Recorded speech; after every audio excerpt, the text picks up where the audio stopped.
अस्सलाम वालेकुम एवरीवन। देखिए ये रही पहली जमात की एक नज़म। अम्मी अम्मी अब्बा आए।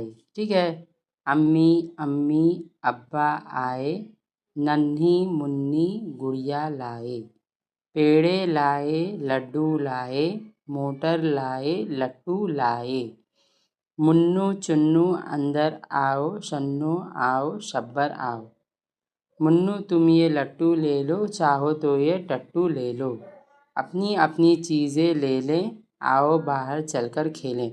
देखिए इस नज़म में ना दो चीज़ें एक हैं। एक तो ये है, ये देखिए तजदीद वाला जो इस्तेमाल किया गया मामला, ये रहा तजदीद वाला।